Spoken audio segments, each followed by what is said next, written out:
Bonjour à tous, la Bourse de Paris ouvre dans le vert dans l'attente d'une téléconférence des ministres des Finances du G7 au sujet de la crise de la zone euro. Et à suivre ce matin, le secteur bancaire qui a bien rebondi hier dans l'espoir d'une action en faveur des établissements fragilisés de la zone euro. Et puis Carrefour qui détient 96,6% du capital de Guyane et Gascogne à l'issue de son OPA sur le franchisé. Un œil enfin à Lagardère qui a relevé de 24 à 28 euros son offre publique sur leguide.com. L'offre qualifiée d'ultime court durant 5 jours seulement du 6 au 12 juin. Quelle est la probabilité de voir la Grèce sortir de la zone euro? Au moins une chance sur 3, répond Standard & Poor's dans un document spécial sur la crise européenne publié hier.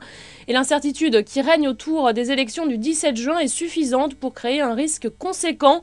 Une large majorité de Grecs serait favorable au maintien dans la zone euro, mais les réformes fiscales et structurelles qui ont été décidées avec la Troïka sont devenues impopulaires à mesure que l'économie et l'emploi se dégradaient, que les salaires baissaient.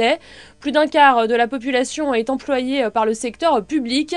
S&P anticipe du coup qu'un large segment de votants s'opposera à tout parti qui soutiendrait le programme actuel de l'Union européenne et du FMI.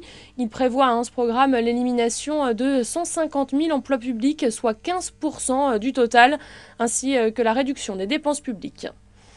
Voilà, c'est la fin de ce flash. Je vous retrouve à midi pour la mi-séance.